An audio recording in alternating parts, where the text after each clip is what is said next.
بسم الله الرحمن الرحيم إن الحمد لله نحمده ونستعينه ونستغفره ونعوذ بالله من شرور أنفسنا وسيئات أعمالنا من يهده الله فلا مضل له ومن يضلل فلا هادي له أشهد أن لا إله إلا الله وأشهد أن محمدا عبده ورسوله أما بعد Бүткүл аламдарды жараткан райымдуу жана мээримдүү кыямат күндүн эгеси болгон Алла Таалага чексиз мактоолор болсун. Жандуу жана жансызга мээрим болуп жөнөтүлгөн пайгамбарлардын акыркы мөөрү, адамзаттын асыл тажысы болгон пайгамбарыбыз Мухаммад саллаллаху алейхи вассаламга салам жана салаваттар болгон болсун. Ассаламу алейкум ва рахматуллахи ва баракатуху. Урматтуу мечит жамааты. Biz Allah Taalaga çeksiz şükürlörдү айтабыз.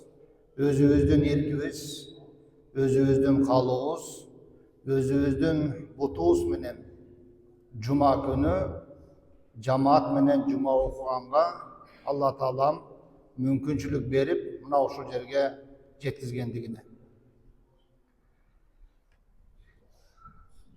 Peygamberimiz Muhammed sallallahu aleyhi ve sellem Buniyel İslam ala hamsin şehadeti en la ilahe illallah ve enne Muhammeden Resulullah ve ikamus salati ve ita'i zekat ve haccil beyt ve savm Ramazan.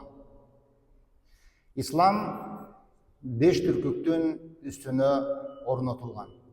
En asası türküktör mına uşul 5'i. Birincisi Allah Taalaga iman keltiriyor. Peygamberimiz Muhammed sallallahu aleyhi ve sellem algaçkı İslam'dan gelişinde 13 yıl mına uşul tavhidge ellerdi ündөгөн. La ilahe illallah. Muhammed Resulullah. Жүрөгүбүзгө iman kirip Allah Taalаны tanıганыбыздан кийин ва икамус салат 5 vakit namazды тике кылуу. Biz 5 vakit namazды кыям кылуу менен Allah Taalaga жакын болобуз.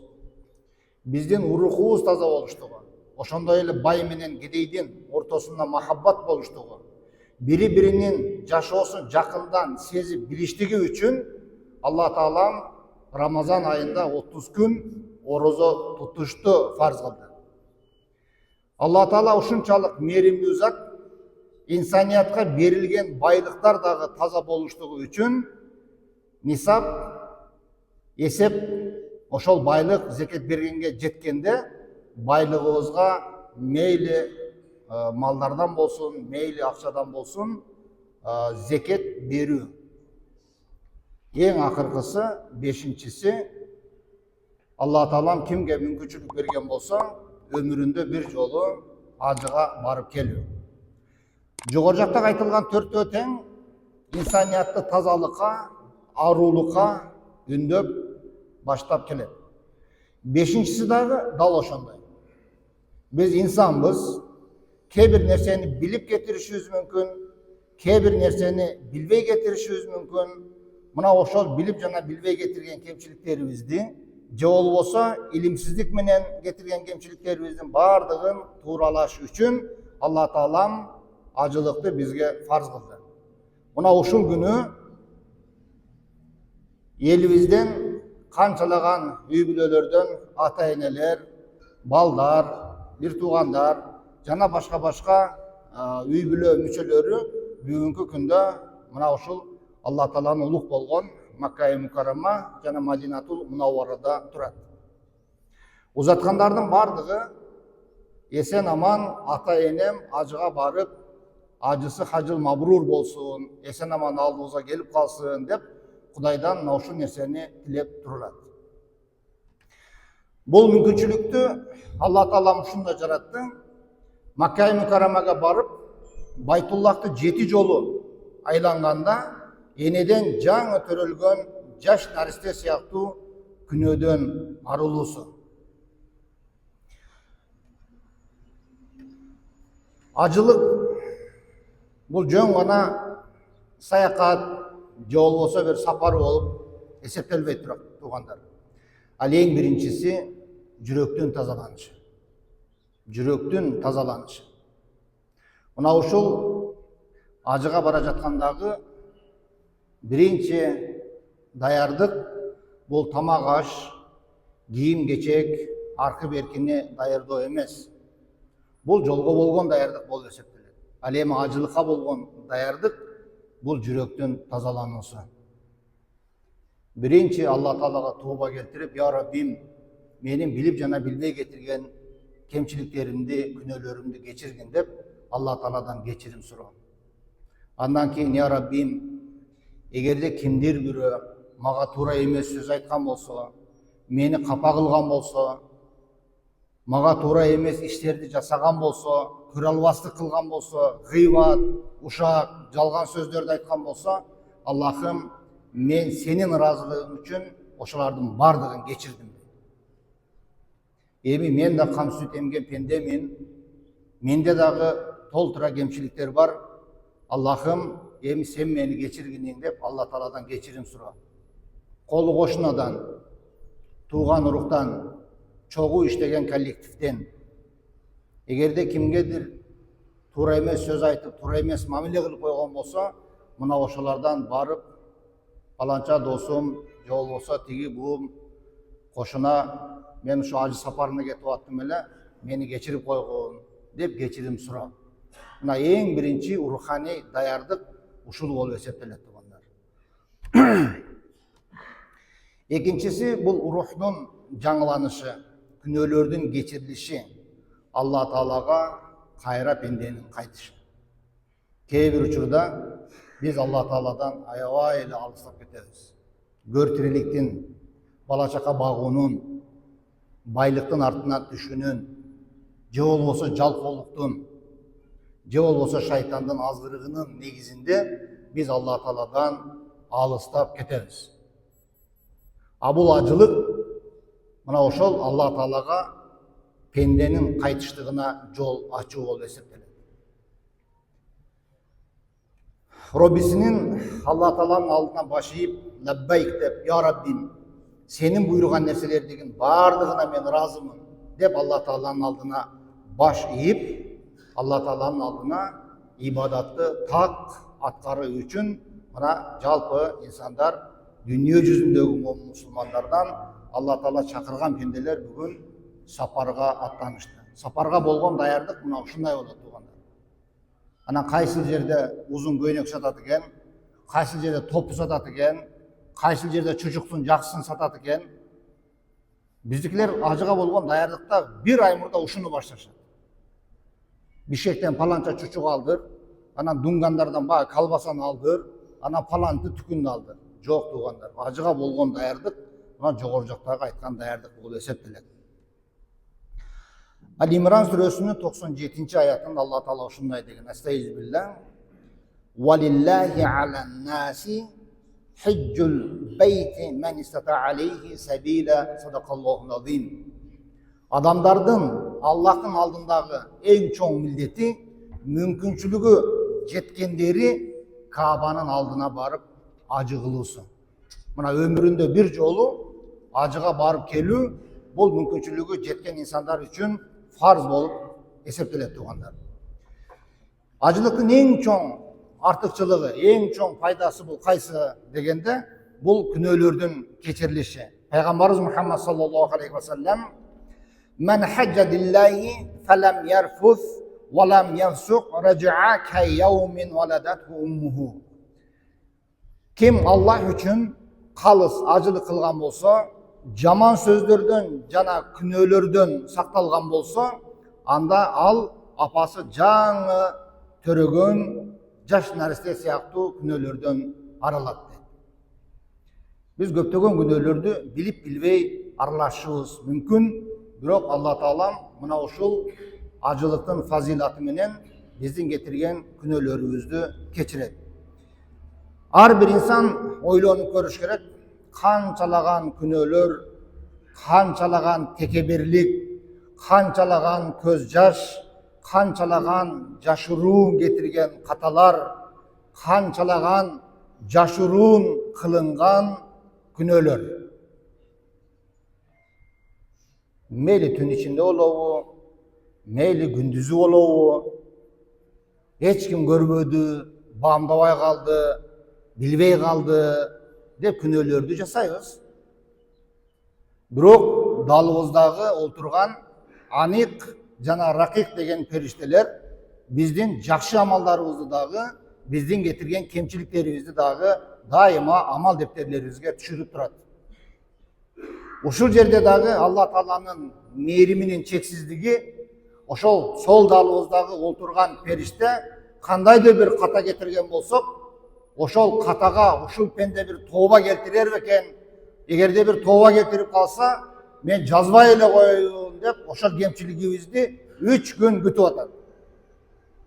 3 күнгө чейин дагы тооба келбеген болсок, эми бул болбойт экен деп анан ал ошол күнөөнү амал дептерибизге түшүрүп жатат тургандар. Алла Тааланын райымдуулугуна, Алла Тааланын мээримдүүлүгүнө биз дайыма таазим этишибиз керек. Бул дүйнөдөгү жетишкендиктерибиздин бардыгы, бул дүйнөдөгү байлыктарыбыз, бул дүйнөдөгү ийгиликтерибиз, салган жакшы үйлөрүбүз, минген жакшы машиналарыбыз, жеп жаткан кенен рызкыларыбыз, bunun bardыгы Алла Тааланын мээрими менен берилген нерсе тугандар. Эртең кыямат күнгө барганда дагы мына кабырдан эле башталат. Ал жерде эч ким бизге шерик болбойт. Мына кабырга дагы жалгыз коюлабыз. Ошол жакта дагы Алла Тааланын ырайымы менен гана биз көптөгөн мусибаттардан кутулабыз. Ал-хаджу Арафа. Арафа күн бул ажылык. Арафат ажылыктын экинчи фарзы. Пайгамбарыбыз Мухаммад саллаллаху алейхи ва саллям: "Ма мин яум аксара мин ан ю'тиqu Аллаху фихи абдан минан нар мин яумин Арафа." Алла Таала Арафат күнүндөй көп кулдарды дозок отунан азат кылган күн жок дейт. Арафа күнү Алла Таалам өтө көптөгөн инсандарды дозок отунан кутурат. Ошондой эле Арафатка барып, ажыларыбыз Арафатта кылган дуалар эч кандай күмөнсүз, пардасы жок, кабыл боло турган дуалар. Буну бир нече ирет биз өзүбүз күбө болгон учурлар бар. Мына ушул ажыга барып, мойнунда мусибаттары болгон болсо, же болбосо канча жылдан бери бала көрө албай жүргөн болсо, Алла Тааладан тилеп кылган дуалары мустажаб болот. Себеби Алла Таала ушунчалык жакындан Арафат жергесинде турган пенделерди карап, периштелерге мактанат. Эй периштелер, карагыла мен пенделеримди. Кайсыл гана жактардан ушулар келген жок.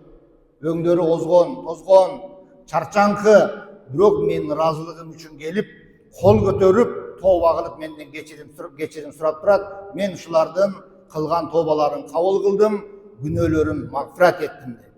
Арафат жергесинде Адам алейхиссалам менен Хава энебиздин дагы күнөөлөрү кечирилген жер, биздин дагы Кудай кааласа ал жерге барып кылган дуаларыбыздын негизинде күнөөлөрүбүз кечирилет.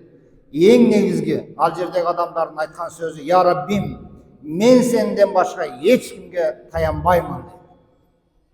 Мына Арафат жергесинде олтурганда адамдардын жүрөгүнө ушундай акыйкат кирет, ыйман ушундай жогорулайт, жүрөк ыйман нуруна толот, бир гана Алла Таалага болгон таяныч жүрөккө ушундай орнойт тугандар. Алладан башка бизге жардам бере турган, Алладан башка биздин таянарыбыз жок экенин ошол жерде гана сезебиз. Бул жерде мүмкүн дос, тайке, тага жыйын, тиги бул деп таянышыбыз мүмкүн. Бирок Кур'ан-ы Каримде 5 убак намазыбызда 32 жолу кайталап: "Estağfirullah, iyyaka na'budu ve iyyaka nesta'in." Sadaqallahul azim. Мен бир гана Алла Тааладан жардам сурайм, Алла Таалага гана ибадат кылам деп Фатиха сүрөсүн окугандагыдай, ал жерде бир гана таяныч Алла Таалага болуп, мына ушул ишенич жүрөккө кирет тугандар. Ажылык бул ыймандын тирилиши деп айтсак болот. Көптөгөн адамдар ажыга барып келгенден кийин ал инсандардын намаздары өзгөрөт. Ажыга барып келгенден кийин кулк мүнөзү да өзгөрөт. Ажыга барып келгенден кийин дүйнөгө болгон көз карашы да өзгөрөт. Пайгамбарыбыз Мухаммад саллаллаху алейхи ва салламдан сахабалар сураган: "Я Расулаллах, ажылык кылган инсандардын ажысынын кабыл болгонун билсек болобу?" дегенде Пайгамбарыбыз Мухаммад саллаллаху алейхи ва саллам: "Ооба, болот. Эгерде кайсыл бир инсандар ажыга чейин кандайдыр бир кемчиликтери болгон болсо, ажыга барып келгенден кийин ошол кемчиликтери жоголсо, ошол адамдын ажысы кабыл болуптур" деп белгиле деген. Адам ажыга барып келгенден кийин сөзсүз түрдө ал ойгонот туугандар. Алла Таала Бакара сүрөсүнүн 197-аятында: "Астагфирулла ва тазавваду фа инна хайраз задил тaqwa" Садакаллахул азим. Жол азыгын алгыла. Эң жакшы азык бул таквалык. Жолго болгон азыктын эң жакшысы бул таквалык туугандар. Кыргыз элибизде кемеге түшкөндүн жаны бир деген макал бар.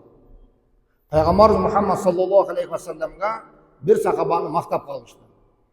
Пайгамбарыбыз айтты: "Силер буну менен сапарга чыккансыңарбы?" Айтты: "Жок, сапарга чыккан эмеспиз. Анда муну мактабагыла" dedi. Адам сапарда билинет. Бул жерде жоомарт болушу мүмкүн, берешем болушу мүмкүн, мээримдүү болушу мүмкүн, кичипейил болушу мүмкүн. Бирок сапарга чыкканда ушунун баардыгы тескерисинче болуп калышы эч нерсе эмес туугандар. Мына биз 1994-жылы ошо Жалал Абадтан ЛАЗ автобустар менен чыкканбыз. Билесиздер, ЛАЗ автобустун мотору ичинде болот. Мотору аркасында, коробкасы алдында. Же анда кондиционер жок, же анда бир мындай ыңгайлашып жатканга креслосу отургучу ыңгайлуу эмес. Ошону менен кары картаңдар менен чогуу 13 күн сапар тартканбыз. Иорданиядан Саудиянын чегарасына кирген кезде автобусту токтотуп, бардык аксакалдар жерге түшүп, жерге сажда кылып, Алла Таалага шүкүр келтирип, ушунчалык ботодойбуз деп ыйлашкан. Я Раббим, биз бул күндү канча жыл күттүк, сенден сурандык, мына ушу Саудиянын топурагына жеткизгениңе чексиз шүкүр деп ботодойбуз деп ыйлаганы ушул күнгө чейин мен көз алдымда турат туугандар. Мен анда жаш бала элем. Али биз Мадинаны көргөн жокпуз. Макканы көргөн жокпуз. Саудиянын чегарасына киргенибиз үчүн.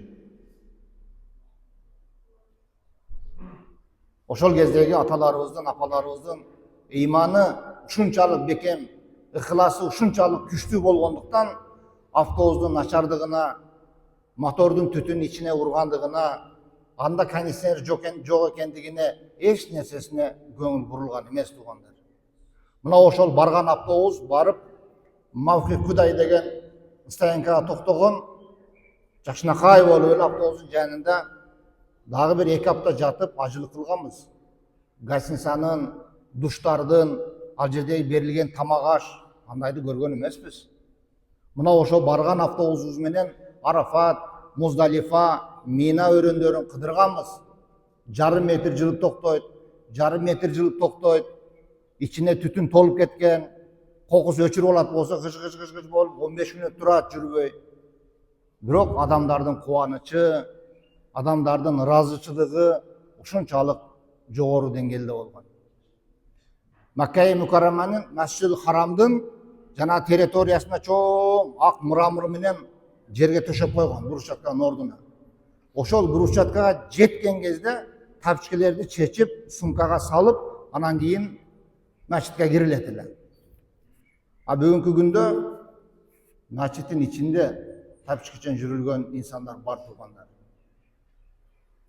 Мына ошол аталарыбыздын дуаларынын негизинде бүгүнкү күн бизге өз нурун тегиз чачып, жыргал жашоодо, кенен ырыскыда, мечит медреселерибиздин эшиги ачык, Саудиянын эшиги ачык, кенен ибадаттарыбызды кылып жатканы бүгүнкү күндүн биздин кыйындыгыбыздан эмес, ошол өтүп кеткен ата-энелерибиздин дуаларынан деп билейли. Биздин кылып жаткан дуаларыбыз дагы 30-40 жылдан кийин алар дагы өзүнүн мөмөсүн берет. Пайгамбарыбыз Мухаммад саллаллаху алейхи ва саллям «Ал-хаджул мабрур лайса лахул жазау илля аль-жанна». Ажылыкка барган инсандар башынан аягына чейин күнөө кылбастан, ушак гыйбат айтпастан, жалган сөз сүйлөбөстөн ажы кылган болсо, мына ошол ажысы хаджыл мабрур деп аталат. Ал хаджыл мабрурга Алла Тааладан берилген бир жаза бар. Бул жаза дагы дейиш деген туган. Ажыга барган инсандардын алган жазасы дагы дейиш. Макка-и Мукаррамага барган кезде bir reket okugan namazı 100.000 reketke ötedi. Al 100.000 reket namaz okuş için bir ömür gerek olan. Eğer de 1 riyal sadaka kılıp koygan bolsanız 100.000 riyal sadaka kılganın soğuğu amal defterine yazıladi. Oşol jerde turup dagı biz insanlar janagындай ойлорду ойлоп жеңил андан дагы жеңилдик жактар издейбиз да. Gelip bizge суроо берет. Дамыла, бул жерде 1 рекет намаз окусаң 100.000 рекет өтөт экен. Мен 35 жылдан бери намаз окубай жүрөм. Şu 1 рекет окуп койсом, хаммасы тегизделип кетеби? Айнан ажеке, ал 35 жылдык ибадаттың ал фарз. Фарз ибадат сенин мойнуңда карыз. Ал каза болгон намаздар. Каза деген термин кайра колдонот билесиздерби? Falanca kaza olup kalıptır deydi. Ölüp kalgan insan da aytadi. Senin ölüp kalgan namazların al. Hem oşo namazını tiriltip, anın kazasını okuş gerek. Ağa al 100.000 reket namaz, anı tegizlep kete albaydı tuğanda. 100.000 rekettin soğuğu yazılar. Bирок farz namazdın kazası joyulup ketти dep жазылбайт туғандар. Ошо нерселерди дагы так билип алышыбыз керек. Бүгүнкү учурда көптөгөн инсандарыбыз ажы сапарын бир макам, атак, даңк катарындагы сезип жүргөндөр бар. Чет мамлекетте иштеп жүргөн балдар пешине термен акча табышат. Пайгамбарыбыз Мухаммад саллаллаху алейхи ва саллям «Иннамал а'малу бинният». Бардык амалдар ниетке жарашат. Biz бардык амалдарыбызды сооп айлансак болот тугандар. Жеген тамагыбызды, уктаган уйкубузду, тапкан акчабызды дагы. Эгерде түндө балышка башты коердун алдында, я Раббим, мага берген уйкуну тынч кылгының, денеме күч кубат болсун, эртеменки баамдатка турайын, эртеңки балдарымдын ырыскысын адалдан терип келгенге күч кубат болсун, бисмиллахир-рахманир-рахим деп жата турган болсок, 6 saat уктасак да, 8 saat уктасак дагы ажыр сооп жазылып турат. Ошол сыяктуу кээ бир учурда кат келет, паланча өтүп кетти деп. Анан айтабыз биз, досума же болбосо паланчага бар бир көз көрсөтүп келейин деген ниет болсо, барасыз, көз көрсөтөсүз, андан башка сизде өткөн инсан үчүн сооп жок. Эгерде барып ушул бир тууганымдын жаназа намазына катышайын, Allah'ım ушуну билип жана билбей кетирген кемчиликтерин өзүң магфират эткиниң деген жакшы ниет менен келип жаназага катыша турган болсок, биздин ар бир кадамыбызга жазылган ажыр сооптун негизинде ошол кишиге жардам барат Кудай кааласа. Ошол сыяктуу биздин иммигрант болуп иштеп жүргөн уул кыздарыбыз ата энебизди ажыга жөнөтөрдө дагы акча салып жаткан кезде, Allah'ım ушул ырыскыны ата энеме мен аркылуу берип атасың. Ушул ата энем барып ажы кылып келсин. Билип билбей кетирген күнөөлөрүн Аллахым сен өзүң кечиргиниң деп акча сала турган болсок, баланын бир кылган эксени 1000 өтөт дейт. Берегейсиз чоң ажыр соопко жетишебиз. Эгерде ушул жерде ниетибиз былтыр кошунам ажыга барып келди эле. Аларга караганда менин ата энем грамотныйраак го, аларга караганда сал дадилирээк болчу. Алар мындай трактор айдайт эле. Менин атам момундай болуп мугалим болуп жүргөн же райис болгон совхоздо. Менин атамынан башы кичине көтөрүлүп калсын, ушулардын башында отурганда башын жерге салбасын, атам дагы бир ажы болуп келсин десеңиз, атаңыз саяхатқа барған сияқты Мәккеге барады, қайтып келеді. Ешқандай әжір сауап жоқ туғандар. Ошондуктан ниетті тура қылыш керек. Ниетті тура қылсақ, ажыр үстіне ажыр, ажыр үстіне ажыр, жөнөткөнүң үчүн сен ажыр аласың, ажылык кылган үчүн ата-энең ажыр алат, бу дүйнөң берекелүү, ахиретиң абат болот иншалла. Чыныгы ажы болгон инсандар эң биринчи тилин сактайт тугандар. Тилин сактайт. Бул тил инсаниятка жакшылык алып келген дагы тил, инсаниятка бале алып келген дагы тил. Эртең менен турганыбызда, ушул көчөгө тириликке чыгарыбызда бүткүл азаларыбыз тилге кайрылып туруп айтат: "Эй тил, сен түз болгунуң. Эгерде сен түз болсоң, биз түз болобуз. Эгерде сен кыйшайсаң, анда биз да кыйшаябыз." Макка Мукаррамага барганда ажыларыбыз экиге бөлүнүп калат. Кээ бирлери көзү менен көргөн нерселерди гана айтып келет. Жолу тигинде экен, машина тигинде экен, мечиттер тигинде экен, экономикасы тигинде экен. А чыныгы ыхлас менен барып, ошол жерде чыныгы ыхлас менен ибадат кылган инсандардын Алла Таалам көдөнүн ачат. Көдөн менен көргөн нерселерди көрүшкө көз ажыздык кылып калат тугандар. Ошол инсандар менен сүйлөсөңүз, машалла, барсам ушундай харам мечити турат. Бисмиллахир-рахманир-рахим.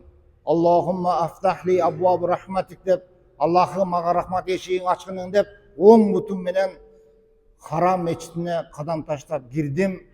Бир аз жүргөндөн кийин, машалла, алдымда Байтуллах турат деп, жүрөгү шундай алкымына такалып, эки көзүнөн жаш агып, андан нарагын айта албай калат. Бирок андан нар жагын айтыш биз үчүн көп деле кызык эмес. Себеби калганы жүрөктөн жүрөккө жете берет тугандар. Мына Байтуллахтын улуулугу ушундай. Байтуллахтын улуулугун биз сезсек, иншалла, Алла Таалам бул дүйнөдөгү жашообузду дагы, ахиретибиздеги жашообузду дагы Алла Таалам кенен кылып берет иншалла.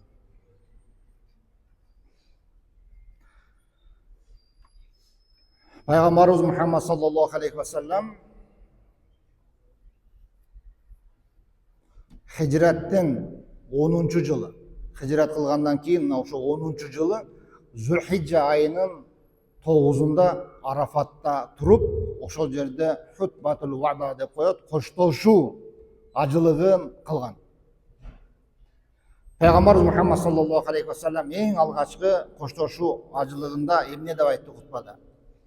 Я айюханнас, эй адамдар, исмау каули, менин сөзүмдү кулак салып, көңүл буруп, маанисине түшүнүп, угуп тургула деди. Fa inni la adri la'alla la alqaakum ba'da ami hada bi hada al-mawqifi abadan. Balkim ушул жылдан кийин бул жерде силер менен кайра мен жолукпай калышым мүмкүн деди. Сахабалардын жүрөгүнө ийне менен сайгандай бул сөз аябай